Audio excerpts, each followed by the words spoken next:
Hello, everyone. This is Sam Ridgway, and we are here for another episode of Tales from the Crypto with our resident guru, Cameron Sykes. Now, we didn't do one last week. I was in Mexico, and the way things go in Mexico, if you've ever been there, you probably don't want to do a video because you just drunk the entire time.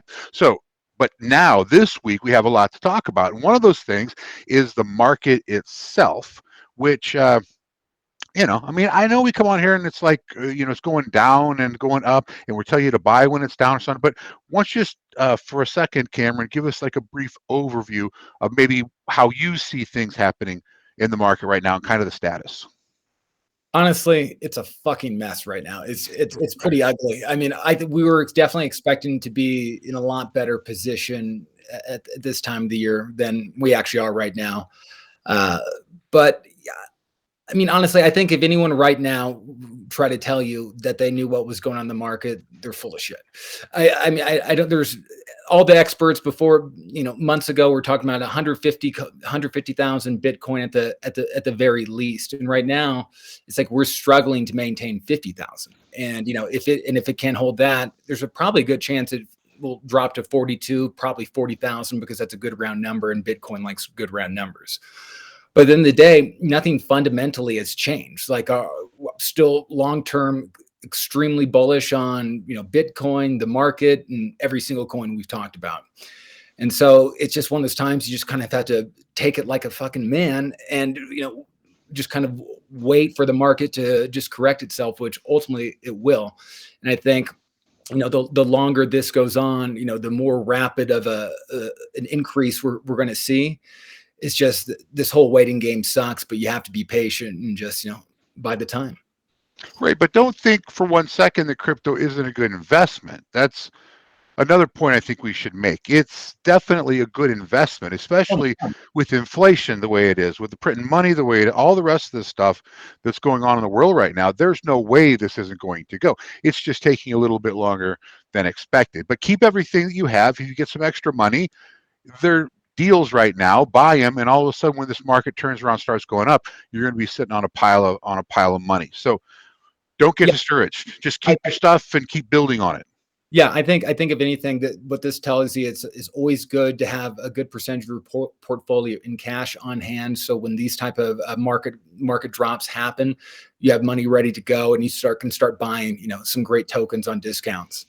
And that's one of the things that I want to talk about too, is like Mana, for instance, decentralized. Okay, Metaverse. We're going to talk about two different Metaverse related tokens today as well. But I look at Mana, I'm up $22,000. Well, my greedy ass says, well, I'm going to take it. I'm going to wait till it gets to be 30, 35, 40. So I don't do anything, and then the market does its thing.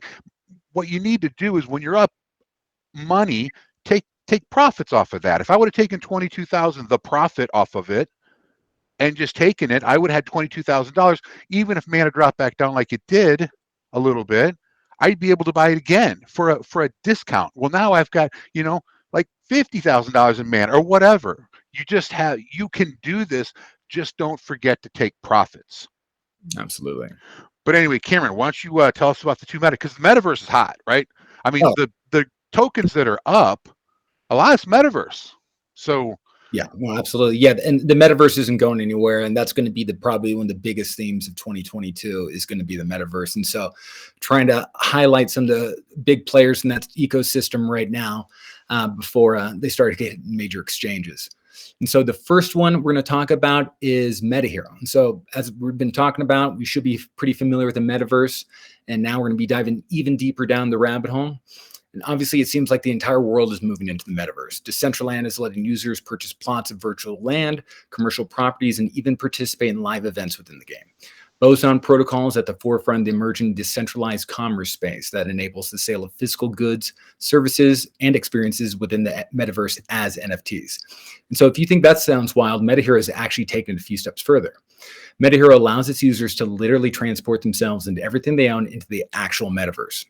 MetaHero lets its users scan themselves essentially any real world object to create perfect copies of them in the digital world. So that one day you may be able to play as a 3D virtual avatar of yourself in games like Grand Theft Auto.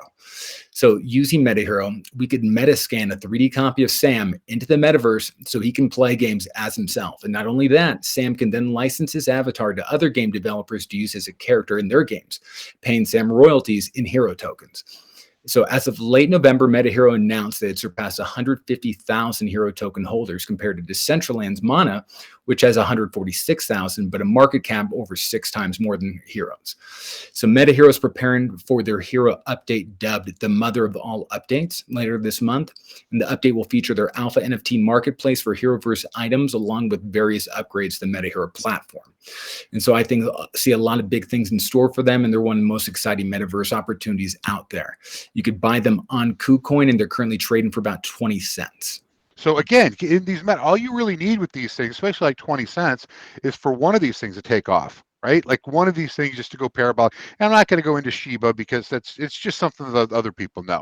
I'm just saying if you could have gotten Shiba for, when it first came out, it goes up to 65 cents. I mean, it's ridiculous what you can do. But you only have to hit one of these. So, maybe 50 bucks, 100 bucks, whatever you have left over, go ahead and put in one of these coins. Just hold it. Maybe, so what's the next one? Alrighty, the next one we're keeping this in the metaverse, and this token is called Netverk, and that's NETVRK, and their ticker symbol is NTVRK. So Netverk is a social virtual world and platform with powerful creation tools and infrastructure to easily create, share, experience, and monetize creation. Their primary goal is to allow users to leverage NFTs and in-game land tokens to generate passive income via leasing their property or by selling their NFTs, thus creating an entirely metaverse-centric economy. Netverk allows its users to buy assets within a virtual domain, including buildings, vehicles, houses, and essentially anything you can think of, with land tokens being the most valuable commodity. Something that sets Netverk apart is its sandbox. And so you can change how the terrain looks, build structures on it, or just go completely insane and make anything you like. The level of customization here is a lot more than existing metaverses like Decentraland. And when you're done building, take your creation, mint it into an NFT, and drop it into the land you own, or just sell it to someone else. You can make money creating these assets, but you can also create games within the ecosystem and charge users to access them. Or you can just buy some land and rent it out or sell advertising space. So when you combine that with the play to earn aspects to encourage mainstream adoption, I think that this could put Netverk on a very nice trajectory and a great buy and hold up prospect for your portfolio. And once again, you can get this on KuCoin.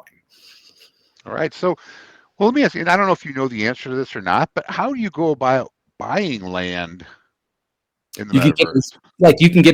You can buy some of it on OpenSea. Like I was actually earlier today, I was on Decentraland's page on OpenSea looking at just actual plots of land to consider buying. And what would a plot of land? I mean, I know they're going to vary, obviously, but let's just say you want, just a nice plot of land, nothing extravagant. What should you expect to pay for a plot of land? Well, I was actually looking at like commercial properties that would be like retail spaces, and I was looking at some of those, and it's like over 250,000. Wow. It's like $250,000, but then people who like become your tenants, you start to get rental income from them. So and it's just, I mean, the whole thing's crazy, but it's really cool. Right, and I would expect that if they don't pay, you can kick them out in the virtual world. Yeah. There's no squatting in the virtual world or whatever where you can't kick them out because it can be cold. No, absolutely. The metaverse isn't free. You still got to pay your rent. Now, what could you buy? Let's say the cheapest that you could buy a piece of land for that you think at some point in time is going to appreciate. I mean, you think you get it for $5,000, $10,000 if it was just like or is it always more than that? Yeah, no, you could definitely get there's definitely, plots that you can get for around $5-10,000, definitely, that you could go and theoretically develop into whatever you want. I heard like Snoop Dogg built a virtual mansion within Sandbox the other day. And so Snoop didn't do that, right? Somebody built this house for Snoop, right? Yeah, I mean, what building a house in the metaverse even entails, I still don't even know. But Snoop Dogg officially has a Metaverse Mansion within Sandbox. Now, do you think I mean, given the fact, like, let's say there was a new world that opened up, right, in the real world, and you went in, there were plots of land that were for sale. Obviously, that would be a great investment. I mean, we're not going to capitalize on that for a year or 2 years, but down the road, when everything gets purchased and you've got a plot of land sitting there, it's going to be worth it. Do you think that buying virtual land in the metaverse right now, because it's still infant stages of the entire thing, do you think that's smart? And are they making different metaverses to where they're all going to compete against each other and it's going to shake out to where here's the metaverse? You know what I mean? Are there going to be different companies creating their own metaverse, but there's only going to be one, so there's going to be all this competition and you're kind of hit and miss with the one you're choosing? Well, I mean, okay, so part A of that question was about the buying the virtual land. Yeah, I do think it is a good investment. You have to consider it speculative right now because it is a bit of a new frontier. And so you definitely have to be kind of smart with it. Just don't go purchasing whatever on any platform. But I think, if you, with the right strategy and, the kind of right expectations for how long you want to hold that property for, I think that could be an incredible opportunity. That's something I'm like actually really looking into. Um, as far as multiple metaverses competing with each other, that's basically what we're kind of seeing right now. It's like we have Decentraland, which is kind of the king of the metaverse right now, but Sandbox is developing its own metaverse. There's UFO gaming coming out, which basically has a meta universe, like where it's basically each metaverse is its own planet within this other universe, and so people can go and each have their own planets and buy and develop it, then communicate and have commerce with these other metaverses. And so, yeah, there's a lot of them, being developed right now, and there's going to be even more coming out in 2022. I don't know how long it's going to take for that whole thing to consolidate and for there to be one kind of primary player in this space. But as of right now, that's kind of leaning towards the central end. But anything could happen in the future.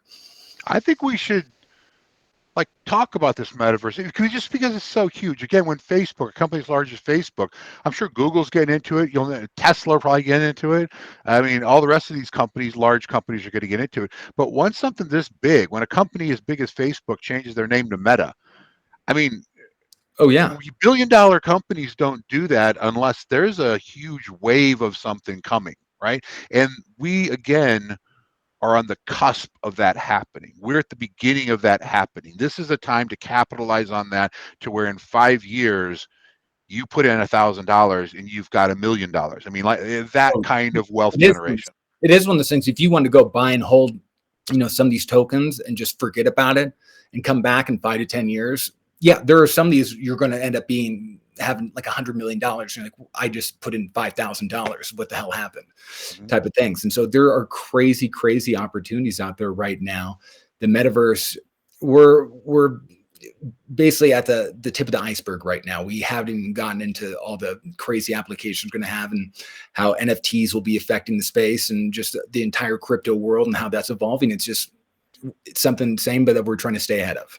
You know what we need to do? We probably should do one on NFTs as well, because I mean, non-fungible tokens, people might have a grasp about it, but how do you go out and create your own NFT? How do you mint your EFT? That kind of thing to create a unique item that's only yours that you could sell or use or whatever. I think that would be a pretty good topic at one point in time. But I don't want to get this too long because obviously I want to keep it around 10 to 15 minutes. So anyway, I've got the coins. I'm going to already, I'm going to throw up on the screen where you can get what the coins are. We'll do all that. And then next Wednesday, we'll come back with some more topics and try to keep people updated on what's going on out there in the crypto world and where they might want to put their assets to grow them. So Absolutely. Cameron, as always, you're amazing. Thanks for all the research that you do, and we'll talk next Wednesday. All right. Thank you for having me. Talk to you next week. All right. Bye.